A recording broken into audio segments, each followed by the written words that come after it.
Hello and welcome to the Unnamed Automotive Podcast. My name is Sami Haj Assad, and with me, as always, is my good friend and fellow automotive journalist, Benjamin Hunting. Say hi to the people, Ben. Sammy, you've been gone a long time. I'm back, though. Here I am. You thought I wasn't coming back, didn't you? It's always a coin flip. How can that be true? That's not fair.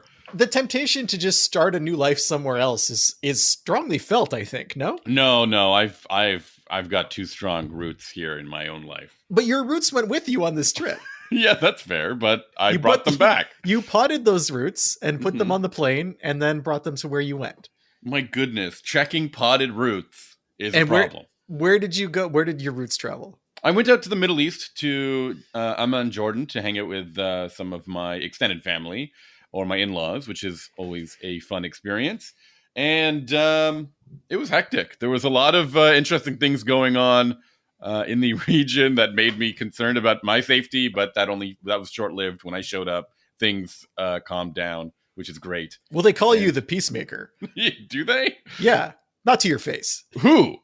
I'm not going to tell you because you'll peacemake all over them. Yeah, I got to go and see them. And anyways, I'll tell you a little bit more about that. But let's just finish up this intro, man. Let's get this show on the road because I'm sure it was more interesting to talk about. No, but listen, people have been listening to our pre-recorded episodes, our filler eps.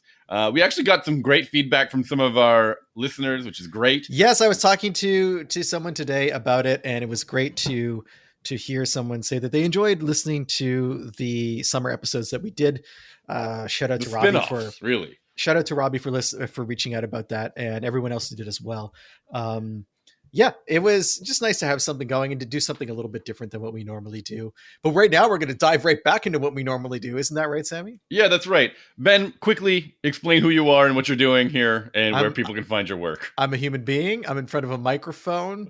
If you have access to the internet, you can find my work. I mean, clearly you do because you're listening to this. Or maybe you're listening over someone's shoulder. I don't know. Or at a stoplight.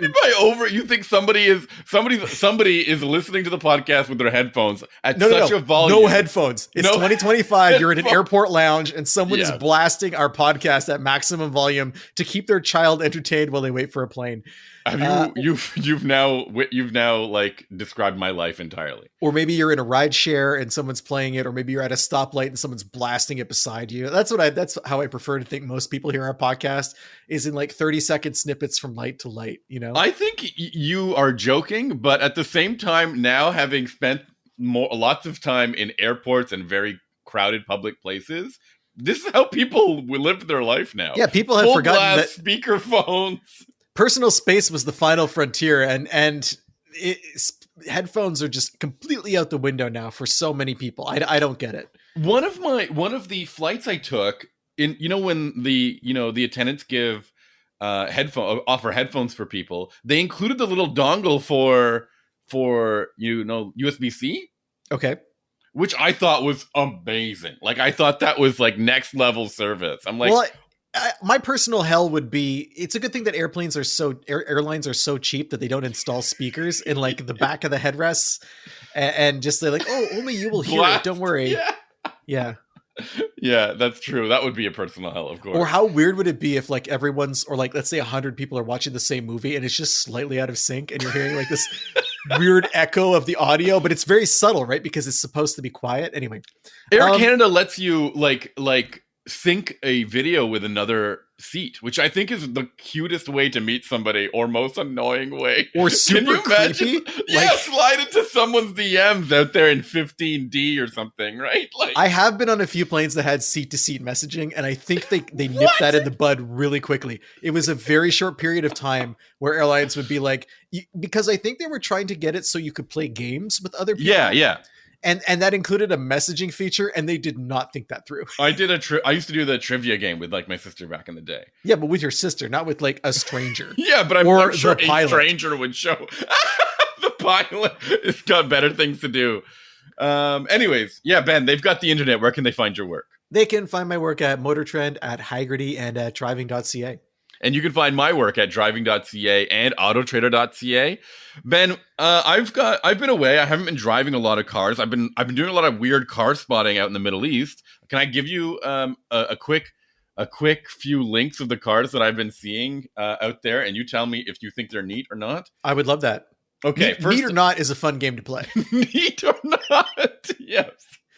Let me make sure I've got my things going on here. I swear I saw one of these cars. It's called the IM L7, which is an awful name. The name of the company is IM Motors. Okay. It's a Chinese company. So there's all these Chinese companies. It seems weird to me. Every time I show up, there's like a new like brand of Chinese cars, and I'm like, how can there be so much, like, how can there be such a market for this? Well, because they have an enormous manufacturing capacity in that country. Yeah, I guess so. It is a wildly cool looking car. What's funny is the L7 is like, it's the old slang for square, right? Is it? Yeah, like in the 60s, like Paul McCartney had a song where he's like, talks about something being L7, and there's a band called L7 for that reason. Because if you put your fingers together, L and a 7, it makes a rectangle. Great, and a rectangle is like a square that's overachieving. Anyways, I wanted to point out this car to you because it apparently has like 500 horsepower. It looks really sharp. I thought like it caught my eye instantly. It's super cool. And while I was doing some research on it, I found out that the chassis was co-developed with Williams Engineering, you know, the F1 or the engineering company known for its F1 team. Is that like handling by Lotus? Yeah, maybe. It also has an NVIDIA chipset, which is really neat as well. What does it do? What does that chipset do other than increase the cost of the car? Absolutely everything of the car, right? And then you're gonna love this bit. There's a performance version of the car called the Snake Performance Model. The Snake Performance Model? Yeah, the Snake Performance Model. Okay. And I don't know if I saw one of those, but I just love the name. Well, you never see the Snake Performance Model till it's too late. That's right. Then it snakes you. This is a 4-door sedan. It's got a big old battery, a 90 kilowatt hour battery.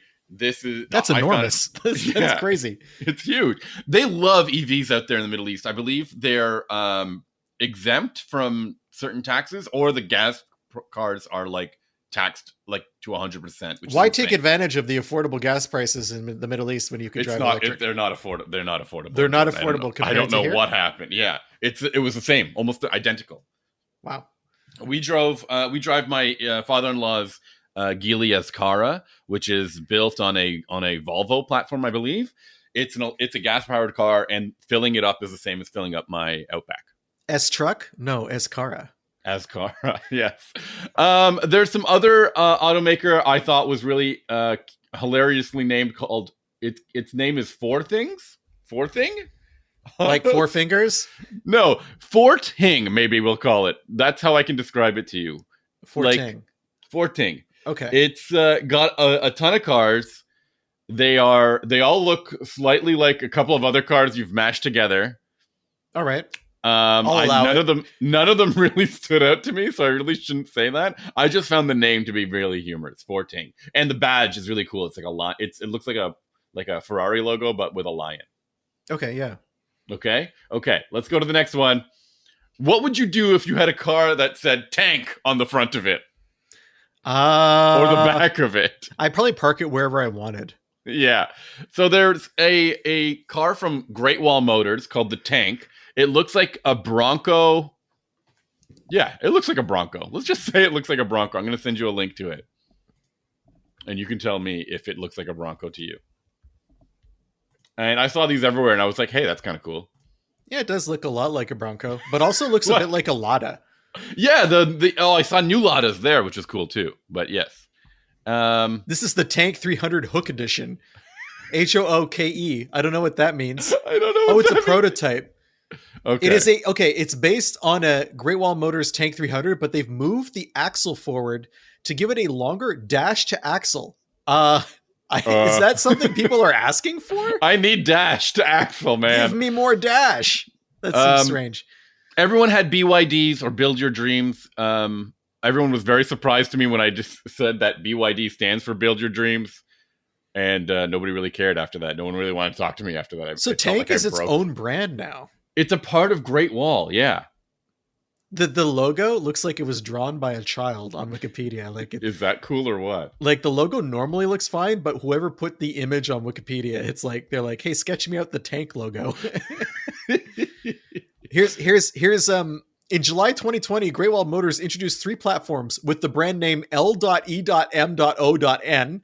Lemon. Tank. It gets better, Sammy. Are you ready for the third one? Are you ready for the third one?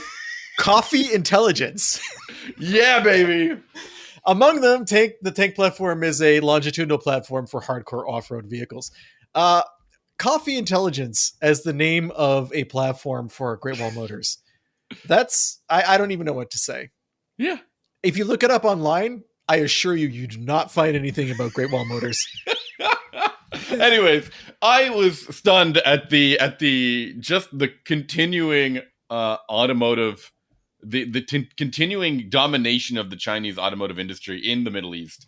And I know that sounds crazy, but Jordan is not like is a fairly chaotic city or country when it comes to driving. They've got lanes, but they don't really care about them. They've got roundabouts, but people like the rules of the roundabouts that you think are to be followed are not followed. People stop unnecessarily, or they go wherever they're not supposed to. And everyone's got cars, man. It's crazy. But I've been going like back and forth every year for the past, I think, 7 or 8 years. And I'm now starting to see a lot of public charging stations, which is something that I wish our country would incorporate. You mean your province? Yeah, because we have them here. Right. We have tons of them here. Yeah, I forgot that you live in a city of like what? How many people are in your city? And you've got like... Okay, it's not a city, but the region probably has 4,000 people. And the region is like many, many kilometers. And you've got like 400 chargers for those 4,000. Yeah, it's like everyone gets their own. My charger has my name on it. It's a little plaque. It's not fair. And no one ever uses it. No one bogarts my charger, which is nice. Okay, but speaking of charger, you drove a really neat electric vehicle that we haven't talked about on the podcast at all, or maybe we've talked about it in passing. No, we haven't driven it, but I do want to say something about chargers before we move on. It's interesting that we're talking about public chargers because I haven't used a public charger in months. The only time I use a public charger now is when I'm taking a vehicle back to the press fleet and the vehicle is using a lot of battery. I try to have like the battery around 80% so the next person can drive it. By the next person, I mean the next person who's picking it up after me to test it out. So sometimes in the winter, I'll get just outside of Montreal, and the test fleet area, one of the major test fleets doesn't have any chargers near it. So I always charge outside of the city. But why I'm bringing this up is I have a charger at home. Mm-hmm. When you have a level 2 charger at home, you do not use public chargers unless you're on a very long road trip. Yeah. And later this summer, I'm actually replicating a road trip that I took 3 years ago, visiting Sammy actually in a Mach-E, where I was testing out the infrastructure to see what it was like to drive, like 6-7 hour trip. Oh, but you're going to be so disappointed. So this year I'm doing it in a BMW iX, and it has more range, I think. But I want to see if the charging infrastructure has changed in any way. So that's yeah, it's changed, buddy. It's gotten worse for sure. There's no way. How can it get worse? Like, are people like actively removing charging stations? Yeah, I think they're like either they're in the process of like renovating them. I think a couple of the ones that I used to use in a nearby plaza. So here's I guess we might as well like get a little bit more specific. Canadian Tire, which is like a department store, I suppose. I don't know how you describe it to Americans. It's a department store. That sells everything but clothing. Yeah? Mine does now. No way. They have it. So they used to have these Canadian Tires also, for people who aren't familiar, they had like a mechanics bay. Like they had like 4 or 5 garage bays, and you could go there and get repair work done if you didn't care about your car at all. You could get it done there. Because it was anyway, it's a large corporate chain of repair shops. My closest Canadian Tire removed that and replaced it with a clothing boutique. Neat. Yeah, okay. It's very unusual. Anyways, I believe they have like a commitment here in Canada to like put a bunch of charging stations or make them a destination for chargers. And I think it's only in Ontario because none of the ones in Quebec have it. So the ones in Ontario have, and it's pretty like, I really appreciate that because I'm like, well, if I'm running low on a charge, I know that there's a Canadian Tire nearby, and it's very likely it'll have a charger, and that's handy. So when I did my initial road trip, I did stop at a Canadian Tire in Cornwall for that reason. But they usually have these flow chargers with like 50 kilowatt chargers. But one of the nearby ones I have shut that down and are installing like bigger chargers. But that like turnaround from like replacing them to actually turn them on took forever. Like it had to have taken like 3 months or something, which is unreasonable. I believe in Ontario, Canadian Tires have gas stations, right? Yeah, some of them. Yeah. So we don't really have that here. Oh, that's so it might be linked as to why I haven't seen the chargers here. I mean, maybe it's just, I'm just trying to think because the town next to mine, which is somewhat larger, has a Canadian Tire. I was just there yesterday. There's obviously no chargers. There's not even like level 2 chargers for your convenience. It's just not there. And in Montreal, I've never seen one that had a charger either. So I'm wondering if it's just because our infrastructure is bigger that it wasn't seen as necessary for Canadian Tire to do that. That's fair. But yeah, I think in some places it will be worse. I truly believe it'll be worse. Well, I'm excited for it to experience worse. I'm so sorry. I think one of the worst thing. Do you have a place to charge? You don't have a place to. If I remember correctly, you don't have a place to charge. No. When you're like in town. No. Yeah, that's going to be tough because Toronto really blows with. But I also don't have to drive long distances when I'm in town. Yeah, you can take the TTC if you want to. No, but even if I was driving, like I don't have to drive long distances. I'm not going to drive 400 kilometers. You know what I'm saying? Like, yeah, it's just not going to happen. Charge the car once and you'll be okay. Exactly. Okay. So what are we talking? Why are we talking about EVs again? Because you drove one. You basically drove one. I drove the Cadillac Escalade IQ. Which is an interesting thing to me. The EV of all EVs, I think. Is it? You really believe that? It is gigantic, Sammy. Let me... now. The gigantic SUV, EV SUV segment has like blossomed. There's too many of these gigantic EVs. I think you underestimate how gigantic the Escalade IQ actually is. It is a foot longer, more than a foot longer than the base Escalade. And this is just the standard IQ. There's an IQL that's coming that will be even longer. But how long is the Escalade IQ? It is longer than the Navigator L. What? Yes. Isn't that crazy? What? Yeah, I mean it's huge. Okay. So it's massive. It's unreasonably massive. Gotcha. Yeah. So it not only is it massive in terms of size, but it is massive in terms of weight. This thing weighs 9,000 pounds. That's kind of a guess because, well, the GM doesn't have to tell you how much it weighs if it weighs above a certain amount. That's what's kind of crazy. It's like, it doesn't have to, if you own a... Oh, that's right. Yes. If you produce a vehicle that weighs more than 6,000 pounds, it's considered heavy duty. And a heavy duty vehicle does not have to submit to efficiency testing. And it does not have to, it doesn't have to tell you exactly how much it weighs. Yeah, basically, if you're big enough, you can bully your way out of any regulation, really. Pretty much, yeah. So this vehicle, it has a 200... What is that big sigh? You don't know where to begin with. Part of why it's so heavy is because it has a 205 kilowatt hour battery pack. Mm-hmm. This is the GM strategy of jamming batteries. As many batteries as they can between a massive wheelbase. I'm only going to bring this up because I'm driving an Optic, and it too has a bigger battery than the rest of its class. It feels like it has a huge wheelbase, and this is how they get away with it. Anyways, go ahead. So how many kilowatt hours? 205. I believe it is the largest one on the market. Okay, you might want to correct me there. But I don't feel like it. It's the same pack that you would find in like the Silverado EV or the Hummer EV. It's just this gigantic Ultium platform. Yeah. There's so much Ultium. There's so much to talk about with this vehicle. Oh. In a good way or a bad way? I'm sorry? In a good way or a bad way? It really depends. It's a vehicle that I'm super conflicted about because... Isn't this how I felt with the EX90? Did I talk to you about the EX90? Yeah, well, no, you talked about the EX90 in terms of it just not being up to snuff. Like you had tons of problems with the software, right? Yeah, everything else, like the car was such a good driving car, and a gorgeous interior, but like living with it is something that was so unbearable. because of the infotainment system, the interface. So my experience when watching other journalists describe this car, and I actually, one of the like Auto Guide contributor, Kyle Patrick, he showed me the IQ, but it has all these like weird features like doors that you can automatically open and close. Yeah, well, I don't want to get into that yet. First of all, what I want to talk about is the fact that the reason this thing is so heavy is because GM has decided that luxury means having a gigantic battery pack that gives you gigantic range and gigantic horsepower. And in order for that gigantic battery pack to exist, it has to have an equally enormous vehicle to support it. These are a series of problematic assumptions that lead to the creation of vehicles like the Escalade IQ. So I would say, objectively, this is a good vehicle in the sense that you get really crazy range. I mean, I believe it's 460 miles of range per charge. That's what it's advertised.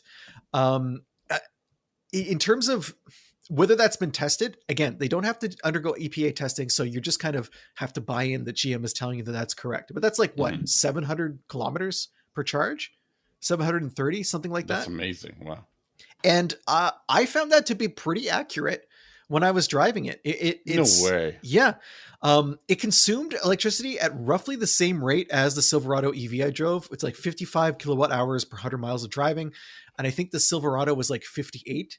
So that's, I think, double what you would have from the most efficient EVs on the market.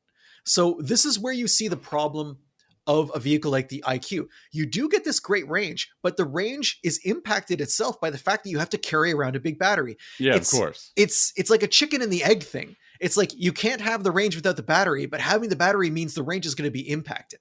If the vehicle was lighter, you could go farther or as far because it would be more efficient. And GM has decided to brute force its way to this number. And in a lot of ways, it makes sense conceptually because the Escalade has never been a subtle vehicle.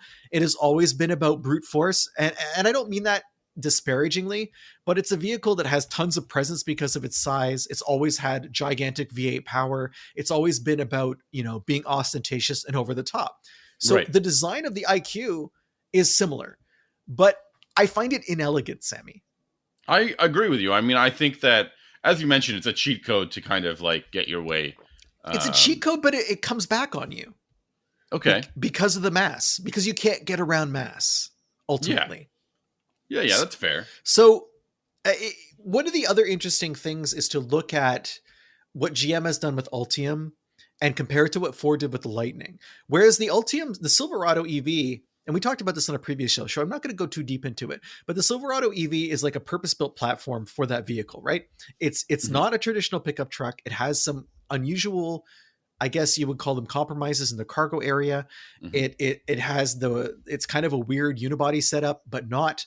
In any case, when Ford took the F-150 and converted it to the Lightning, it is a traditional pickup truck. It has the full frame of the Lightning, and they were able to accommodate the battery, which is very large. Don't get me wrong, but they did it inside the normal F-150 frame, and as such, it only weighs about 6,000 pounds. So the Escalade IQ weighs 3,000 pounds more than an F-150 Lightning. Yeah, which is that's insane. It's already a very heavy vehicle. So it weighs a Honda Civic more, well, the battery itself, I believe, is 3,000 pounds. So that's a Honda Civic itself, right? Like right around there. I'm not even exaggerating. You've got 3 Honda Civics in this car. That being said, the other thing that's kind of scary about the Escalade IQ, so in normal driving, it has two electric motors. It makes 680 horsepower and 615 pound-feet of torque. But it has this thing called velocity mode, which is like V mode. Why? Because Can we talk about why? That gives you 750 horsepower and 785 pound-feet of torque. You can't answer my question with more questions. That's nonsensical. That's not necessary. It is to terrify your friends with the sheer momentum of a vehicle that weighs 9,000 pounds and is traveling at a rate of speed that, if you were at the end of an aircraft carrier, would probably give you a little bit of lift before you plunged into the ocean.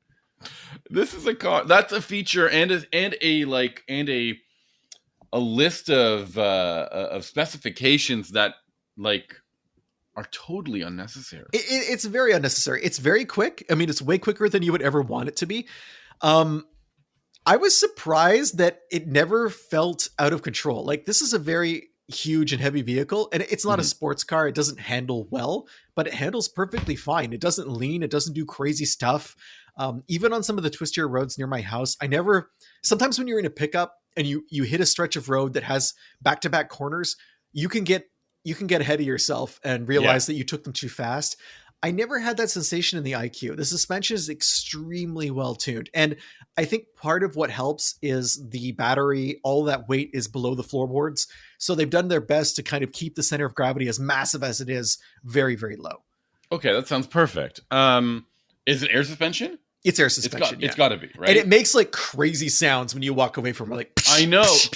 Yeah. I hate that. I don't really like that noise. No, the Land Rover that I drove recently, the Range Rover's autobiography, it did that as well, and it's so unbecoming of a luxury vehicle. Yeah, it's not a luxurious sound. I completely agree with you. Just it's basically a car farting on you, like as you leave. So the vehicle looks. I mean, it looks like an Escalade. It doesn't look much like the regular Escalade. It feels curvier. Not in the sense that it's like swoopy, but just that it's not as upright, and it's a different kind of, I guess, road presence. It has 4-wheel steering, which probably helps with the handling that I was talking about before. It certainly helps when parking it. I was able to get it in and out of my driveway pretty easily, which surprised me given just how long it is. I had a large heavy duty pickup a few weeks later, and that was just a hassle to get like into the parking spot, because my driveway it's like a roundabout, and it only has one entrance, and there's a tree growing in the middle, and the tree causes so many problems. Like getting around the tree, everyone's like, cut down the tree. But I love trees, but yet I'm surrounded by hundreds of trees. So like, why does this one tree matter? And if I got rid of this tree, it would be so much easier to park my trailer too. Anyway, whatever, tree talk for another time. But the 4-wheel steering helped a lot. But I want to talk about the interior of the Escalade, which is, I mean, pretty crazy. What do you mean by crazy? Well, this is the version. Crazy like putting 200 kilowatt hour battery in a car. It has 800 horsepower. The interior feels great. The materials are amazing. The only thing I didn't like, there's a lot of piano black on the console, and that's going to get, it's going to collect dust and scratches like a vinyl record that's escaped its jacket and has been kicked around the room. Like, it's just, that material does not age well, but it's only really on the console. Everywhere else, there's lots of nice, soft, organic stuff to touch. My vehicle had this thing called the executive second row, which extends the console. So the console at the front of the vehicle has a tablet-like thing to interact with the vehicle. I'm going to get into that in a second, but I'm bringing it up now because the second row console also has that tablet-like thing. Okay. In addition to screens for the 2 riders, because it's 2 sets of buckets as the console extends almost to the rear of the vehicle. Now, this is great if you never intend to carry cargo or have anyone in the third row of the vehicle, because the seats, the bucket seats on either side of the console, they do not fold flat. In fact, they barely move at all. They slide forward just a little bit, and then they tilt forward a little bit, and then you cannot get into the third row. And I was looking at videos of like Cadillac dealers doing demonstrations for customers of how you get in the row. And like, the guy would climb up on the floor, the sideboard, and then kind of fall backwards into the third row. It is a nightmare. It is like, it sounds like I'm exaggerating, but this package essentially deletes the third row for anyone other than small children.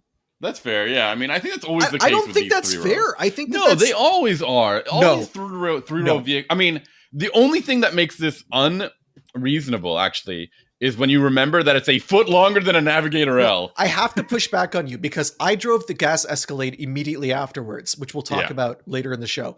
You could walk to the third row between the 2 seats. You could also move the seat in the second row completely out of the way and get in the back. No problems. And it is a full foot shorter. So this is huge design flaw in the vehicle. You don't have to get this package. It's $10,000.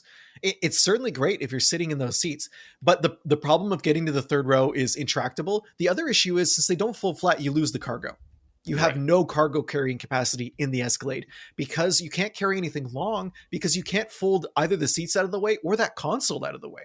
So you bought this gigantic vehicle and you can't take advantage of the fact that it's gigantic. So to me, this package is a huge miss. Okay, fine. I'll agree with you now. The more that you explain it, especially because compared to the regular Escalade, which again is not as big as this, if I remember correctly, it's more functional, right? Yeah, well, you can order this package on the regular Escalade too if you decided that you want a 2-row Escalade. I don't know who's buying. I mean, anyway, I think it's a bad idea. But up front, the other big part of the IQ is the dashboard now goes edge to edge in terms of screen, but it hasn't been done in the same way as Mercedes-Benz.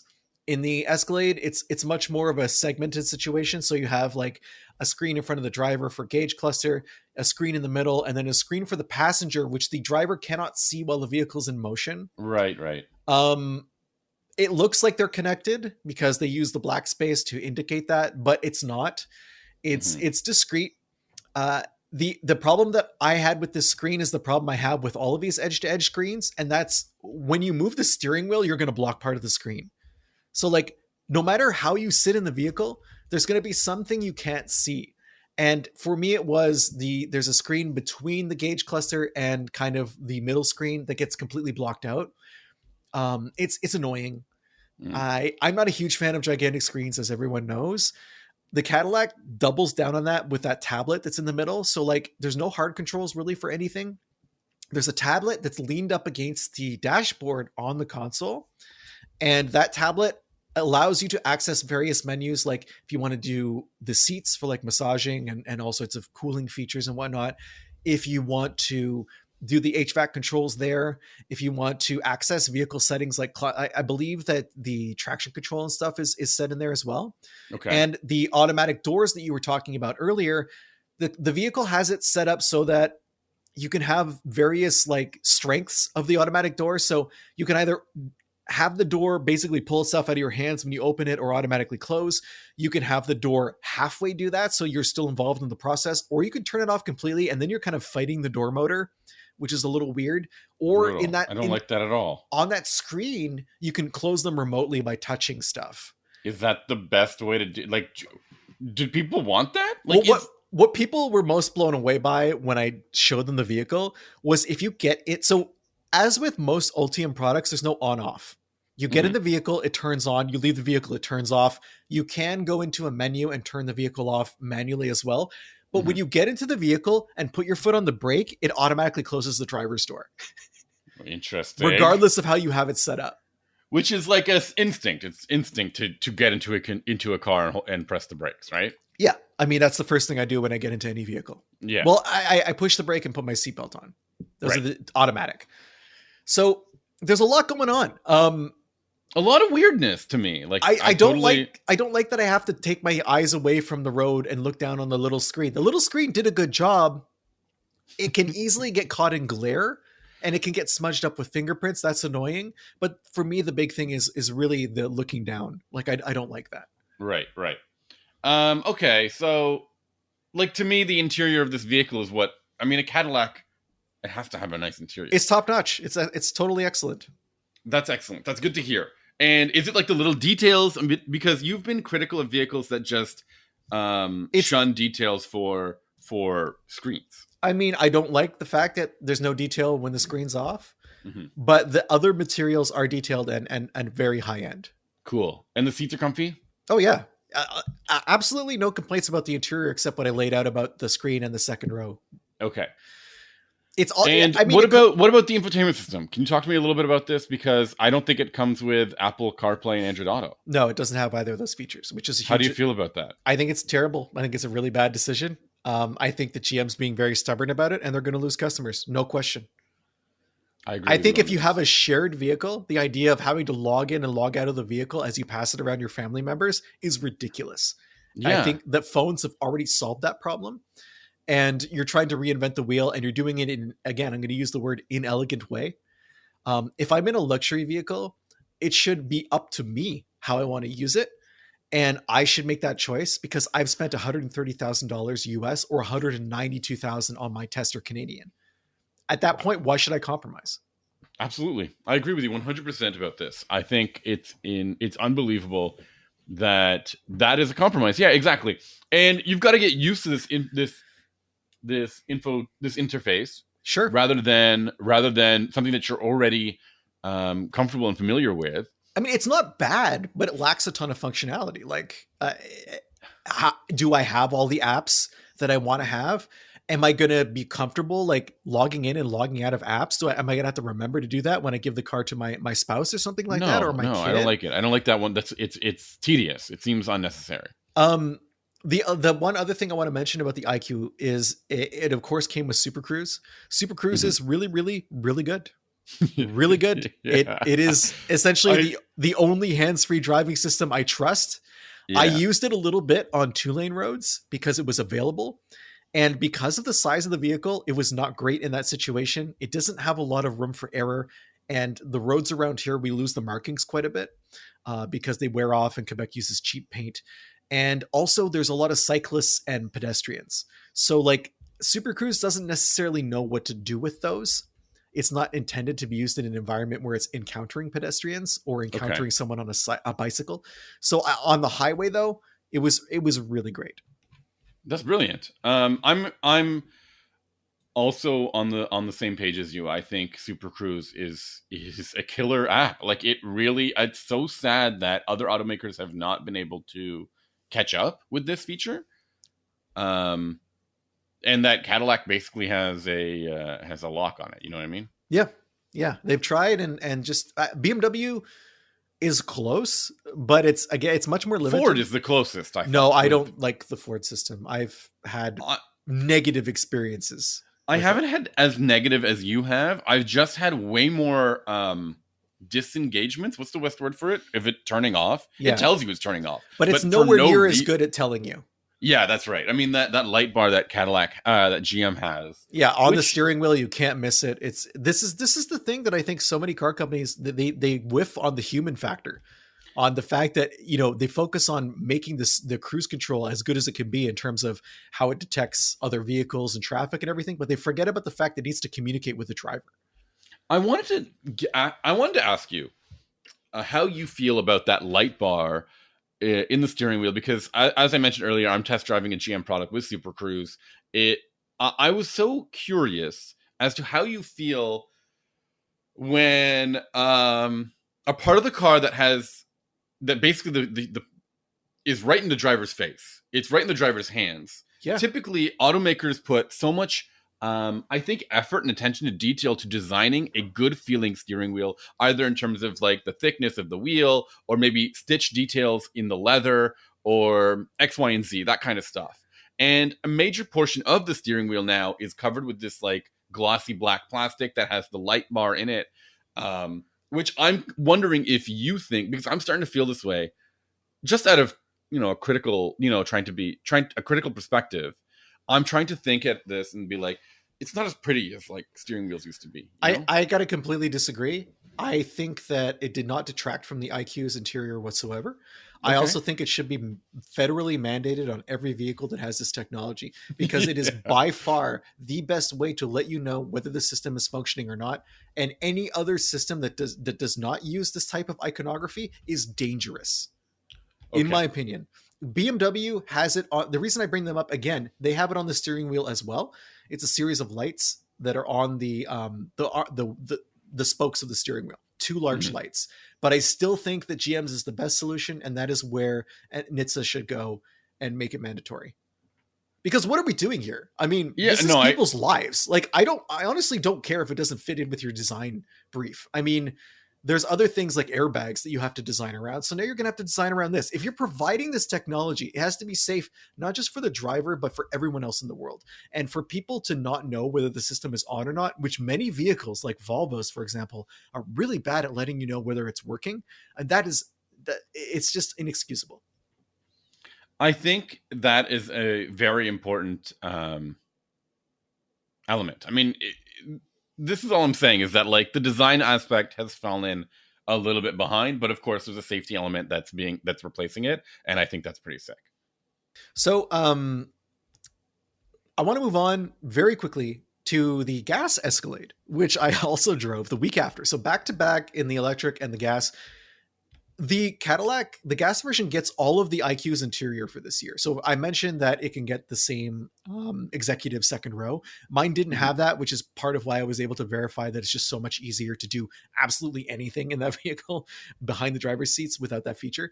But it has the same dashboard. It even has the same quality of materials. Like Cadillac did not skimp just because the regular Escalade costs less money.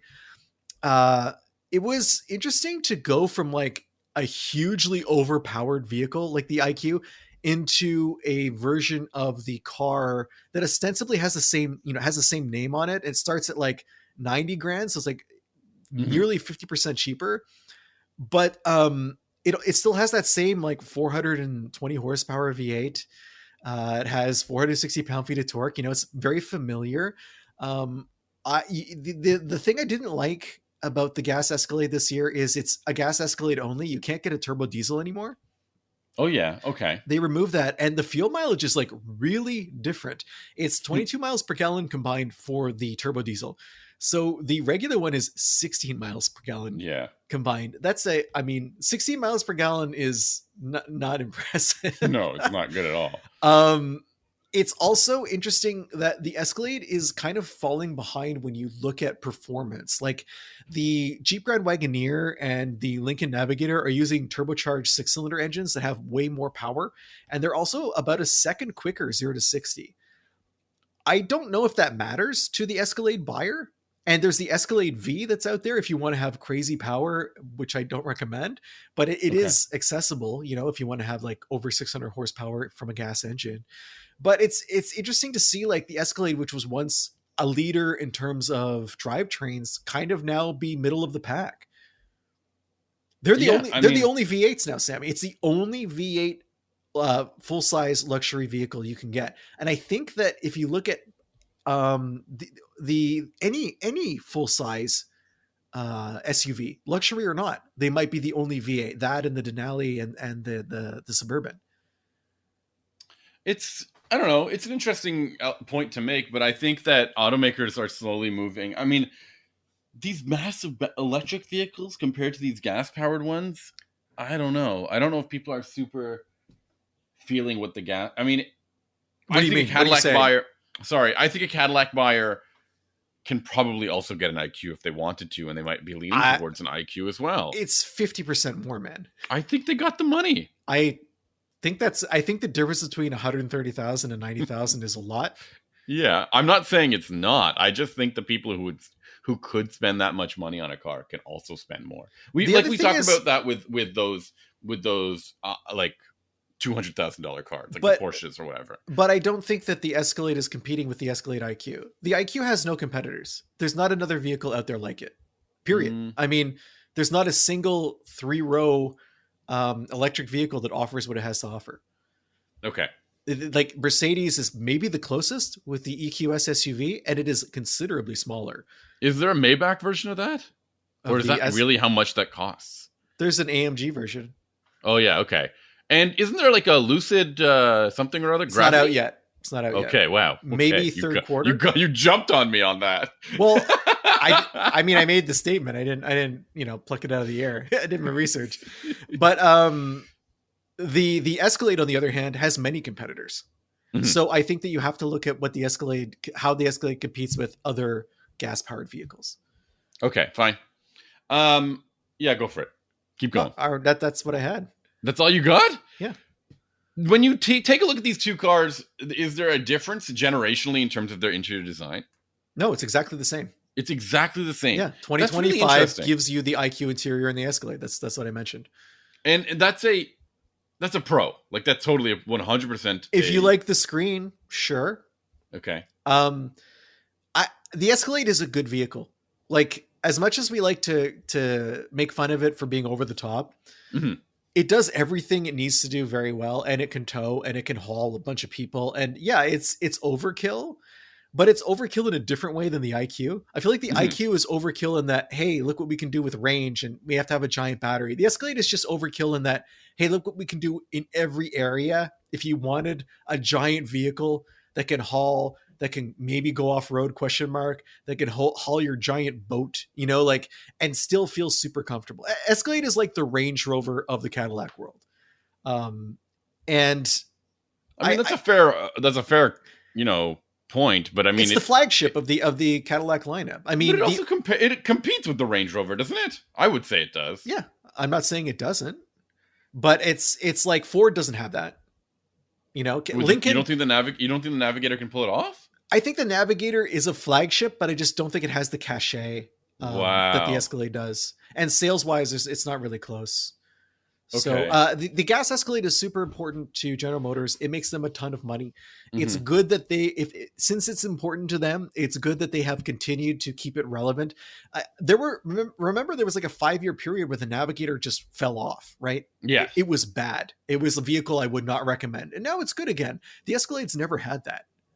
There's never been a generation of Escalade where you're like, maybe you shouldn't buy this one. That's fair. If you want the Escalade, then this is an Escalade. What about the hybrid? What was it called? The dual mode hybrid or whatever? I like that one. 25% better fuel mileage in the city. Yeah. That was a good vehicle. There you go. That's an interesting, I really appreciate your conversation. I appreciate you being able to talk about these two cars in unison, and also identify what makes them so different and what the shoppers and buyers really are looking for. But okay, never mind, Ben. I was about to bring up this other thing, but we can save it for next week's episode because we're running a little late today. Anything else you want to talk about this week? I don't think so. I'm excited that you're back. I mean, it's really lonely when you're not here.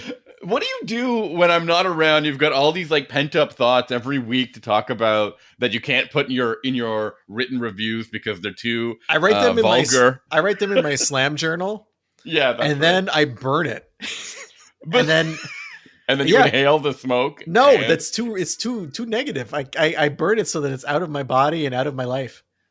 And then you come up with this beautiful stuff that we talk, this beautiful prose that we talk about. Yeah, but Sammy, yin and yang, life's a balance, right? You can't have one without the other. So you got to figure out what to do with the other. Okay, Ben, next week, are we going to talk about this super secret thing that has occurred in your life, in which you've Are you going to spoil it right now? I don't think you should. I'm going to talk about something that's interesting next week. Yeah. A surprise. As opposed to the other weeks when we don't talk about it. I have a surprise for our listeners. Yeah. And that's as far as I want to take it. And I'm also going to be talking about, I did some towing, and you love when I go towing. I was in a 2500 Silverado, like the heavy duty Silverado. God, these trucks are too big. It's very big. And I towed for like, a long time. What, a house? Did you tow a house? No, I towed a race car for like 11 hours. So. Oh, a very light vehicle. Great. No, not very light. It was not my race car. So anyway, okay. That's what I'm going to be talking about. Sammy, what are you going to be talking about? Nothing. I'm gonna keep on driving some cars so I can build them up and tell you about it next week or the following week. I'm glad you still remember how to drive. I do remember how to drive. 3 or 4 weeks in Jordan. You never know. You never know where that leaves your nervous system memory. It's like riding a bike. Can you still do that? When's the last time you rode a bike? Probably 2 years ago, a year ago. I honestly couldn't tell you. I have to show my child how to ride a bike eventually, so I have to get back into it. Although I ride stationary bikes, does that count? Absolutely not. That's so crazy. That's like saying that you use a rowing machine and you could be okay like out there in a scull or something. Right. That's fair. If you really enjoyed this week's episode, which who knows if you did because we were so unhinged this week. Ride a stationary bike. Yeah. Does that count?